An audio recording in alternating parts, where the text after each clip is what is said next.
Assalamualaikum students, I hope you all will be fine. So guys, today is the second day of learning English. तो students आज हमारा English सीखने का दूसरा दिन है। पहले दिन हमने कुछ वर्ड्स सीखे थे और आज हम उन वर्ड्स से सेंटेंस बनाना सीखेंगे। आज हम सीखेंगे कि कैसे वर्ड्स मिलकर सेंटेंस बनता है और ये बेसिकली सेंटेंस होता क्या है और किन किन एलिमेंट्स से ये सेंटेंस बनता है।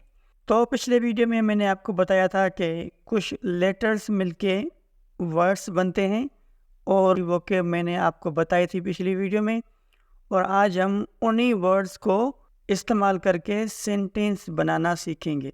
सबसे पहले ये जानते हैं कि ये सेंटेंस बेसिकली होता क्या है। अगर सादा अल्फाज में मैं कहूँ तो ये जो वर्ड्स होते हैं इस वर्ड्स की तरतीब को हम सेंटेंस कहते हैं, जो सही और मुकम्मल माना दें। और चलिए देखते हैं कि सेंटेंस होता क्या है। सो गाइस, कोई भी हम लैंग्वेज लिखते हैं या बोलते हैं तो बेसिकली उसके सेंटेंस हम बोलते हैं, ठीक है। तो बेसिकली सेंटेंस के दो पार्ट होते हैं। सबसे पहला जो पार्ट होता है उसे हम सब्जेक्ट कहते हैं और जो दूसरा पार्ट होता है उसे हम प्रेडिकेट कहते हैं, ठीक है। अब ये सब्जेक्ट क्या होता है और प्रेडिकेट क्या होता है ये हम आज डिटेल से जानेंगे और सेंटेंस बनाना भी सीखेंगे इंशाल्लाह। ये वीडियो देखने के बाद आप खुद ब खुद सेंटेंस बना पाएंगे। तो गाइस, सबसे पहले बात करते हैं सब्जेक्ट की। तो सब्जेक्ट क्या होता है? अगर हम सब्जेक्ट की डेफिनेशन को देखें तो सब्जेक्ट होता है हमारा the person or thing which performs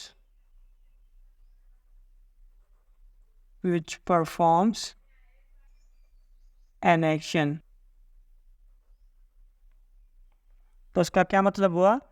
the person और थिंग, कोई भी शख्स या कोई चीज़, विच परफॉर्म्स एन एक्शन, जो कोई भी अमल करे तो उसे हम सब्जेक्ट कहते हैं।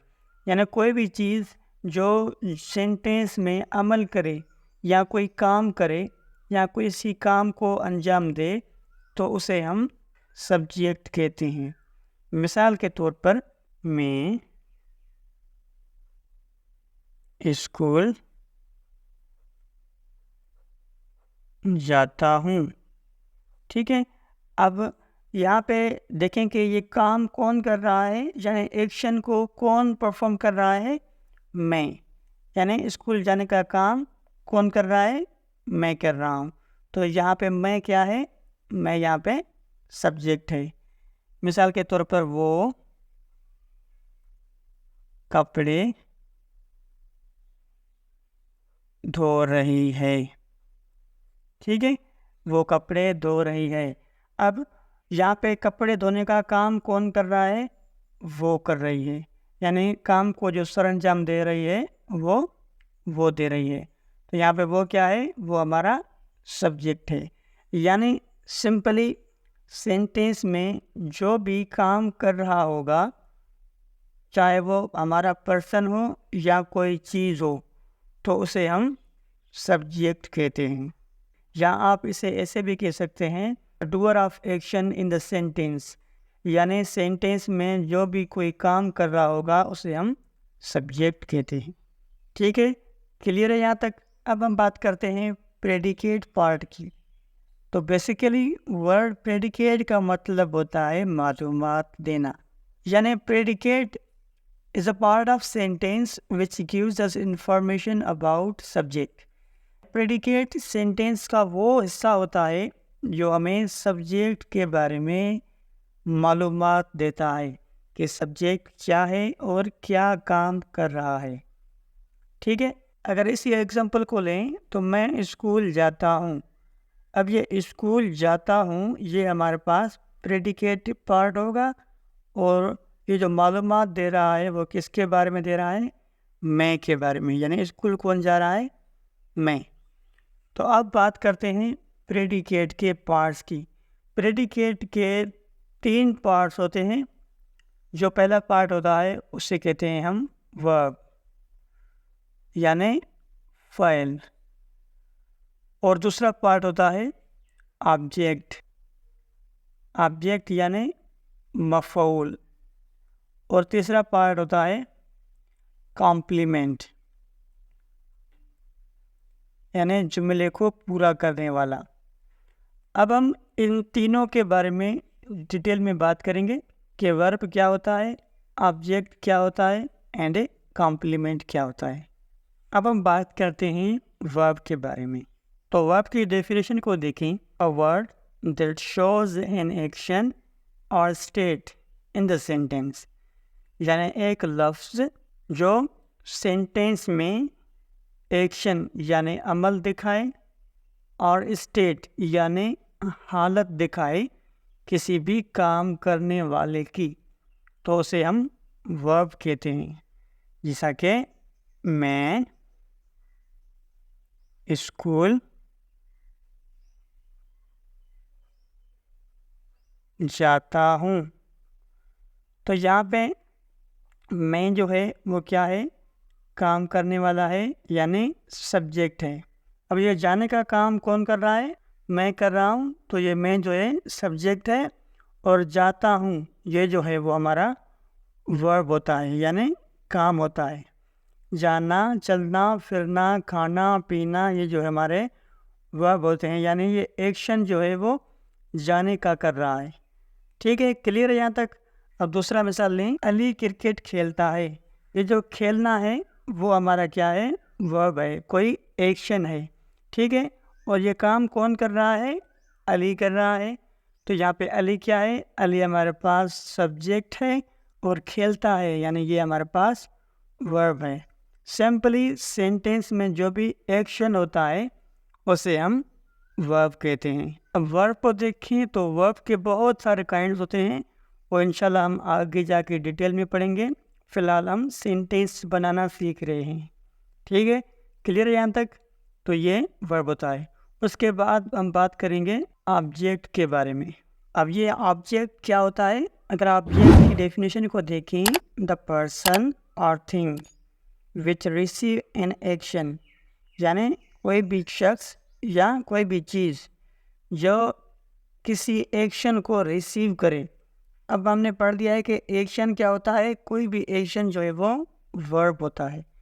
यानी हम सिंपली अगर ऐसा कहें कि कोई भी पर्सन या कोई भी चीज़ जिसे वर्ब का असर हो या उस वर्ब पर काम कर रहा हो, तो उसे हम ऑब्जेक्ट कहते हैं। अब मिसाल में हम समझते हैं, जैसा कि मैं स्कूल जाता हूँ। ठीक है, मैं स्कूल जाता हूँ। अब यहाँ पे काम कौन कर रहा है सेंटेंस में, यानी इस काम को परफॉर्म कौन कर रहा है, मैं। तो किसी भी काम को परफॉर्म करने वाला सब्जेक्ट कहलाता है। और ये जो काम होता है यानी जाता हूँ, ये है एक्शन, यानी ये हमारे पास वर्ब है। और उसके बाद जा कहाँ रहा हूँ मैं, यानी जाने का असर किस पर हो रहा है, स्कूल पर, यानी स्कूल की तरफ जा रहा हूँ, तो स्कूल पर असर हो रहा है वर्ब का। तो ये स्कूल हमारा क्या होगा, ये हमारा ऑब्जेक्ट होगा, यानी जिस पर भी वर्ब का असर हो उसे हम ऑब्जेक्ट कहते हैं। दूसरी मिसाल लें कि गाय घास खाती है।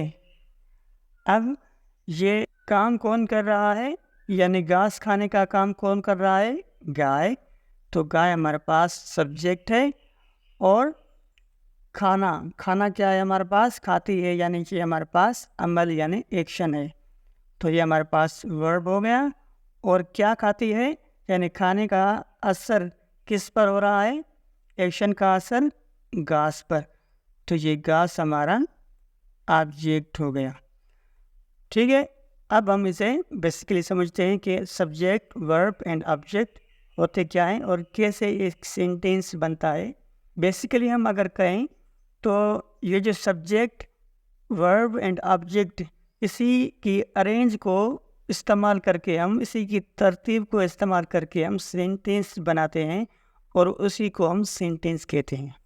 तो गाइस, अगर मैं अपने अल्फाज में कहूँ तो सब्जेक्ट का मतलब होता है काम करने वाला, वर्ब यानी कोई भी काम, एंड ऑब्जेक्ट यानी जिस चीज़ पर काम हो रहा हो।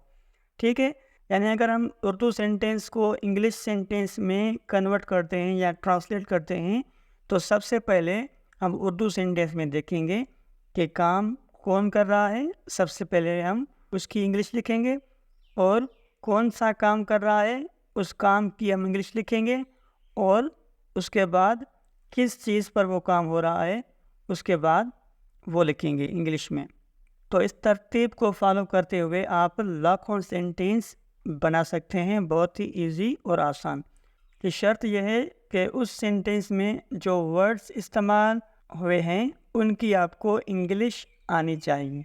मैं आपको वो वोकेब सिखाऊंगा, डेली बेसिस पे मैं कोशिश करूंगा कि वोकेब की वीडियो अपलोड की जाए। अब हम कुछ उर्दू स्टेटमेंट लिखते हैं और उसे हम इंग्लिश में ट्रांसलेट करने की कोशिश करते हैं और देखते हैं कि हमने आज कितना सीखा है। ये कुछ 4-5 स्टेटमेंट्स हैं, हम इन स्टेटमेंट को इंग्लिश में ट्रांसलेट करने की कोशिश करते हैं। सबसे पहला हमारे पास सेंटेंस है, हम किताब पढ़ते हैं। अब इस तरतीब को फॉलो करते हुए हम इस सेंटेंस को ट्रांसलेट करेंगे। सबसे पहले इंग्लिश सेंटेंस बनाने के लिए हम क्या करते हैं, सब्जेक्ट देखते हैं। यहाँ पे सब्जेक्ट क्या है, हम, और काम क्या है, पढ़ते हैं। यानी पढ़ना हमारे पास काम है और ये काम किस पर हो रहा है, किताब पर हो रहा है। यानी हम, हमारे पास क्या है, सब्जेक्ट है। इन सारे वर्ड्स की मीनिंग मैंने पिछली वीडियो में आपको बताई थी। तो हम की इंग्लिश क्या होती है, वही। ये सब्जेक्ट हमारे पास क्लियर हो गया। उसके बाद हम लिखेंगे वर्ब। तो वर्ब यहाँ पे क्या है, यानी काम कौन सा है, पढ़ने का। तो पढ़ने की इंग्लिश क्या होती है, रीड। We read. उसके बाद ऑब्जेक्ट। तो ऑब्जेक्ट क्या है, यहाँ पे किताब हमारे पास ऑब्जेक्ट है और किताब की इंग्लिश क्या होती है, बुक। We read book. हम किताब पढ़ते हैं। बहुत ही इजी और आसान है। दूसरा हमारे पास सेंटेंस है, आप इंग्लिश सीखते हैं। इंग्लिश सीखने का काम कौन कर रहा है, आप कर रहे हैं। तो आप हमारे पास सब्जेक्ट और सीखना क्या है, हमारे पास वर्ब है और इंग्लिश हमारे पास ऑब्जेक्ट है। तो आपकी इंग्लिश क्या होती है, आप सभी को पता है, मैंने पिछली वीडियो में बताया था, यू यानी आप। इसके बाद वर्ब यानी काम कौन सा कर रहे हैं आप, सीखने का। तो सीखने को क्या कहते हैं इंग्लिश में, learn. You learn English. English को हम इंग्लिश ही कहते हैं इंग्लिश ज़बान में। ठीक है, वी लर्न इंग्लिश। तीसरा सेंटेंस है, वसीम और वकार टीवी देखते हैं। तो हमारे पास ये टीवी कौन देख रहे हैं, वसीम एंड वकार। तो ये वसीम और वकार जो है हमारे पास सब्जेक्ट है, वसीम एंड वकार ये सब्जेक्ट हो गया। और वर्ब क्या है हमारे पास, देखना। तो और लिखेंगे वॉच। और ऑब्जेक्ट क्या है, यानी क्या चीज़ देख रहे हैं, टेलीविज़न। ये टीवी का फुल फॉर्म टेलीविज़न होता है। और आखिरी सेंटेंस हमारे पास, मैं इंग्लिश सिखाता हूँ। तो ये सिखाने का काम कौन कर रहा है, मैं कह रहा हूँ। तो मैं की इंग्लिश क्या होती है, आई। और काम कौन सा कर रहा हूँ, सिखाने का।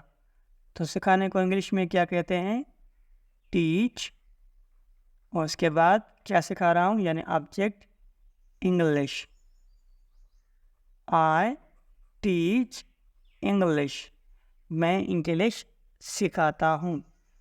तो ये बहुत ही इजी और आसान काम है और मैं आपको कुछ होमवर्क देता हूँ जो आपने वो होमवर्क अपनी कॉपी में नोट करना है और नेक्स्ट वीडियो में इंशाल्लाह हम आपका होमवर्क चेक करेंगे, हम इसे मज़ीद सीखेंगे।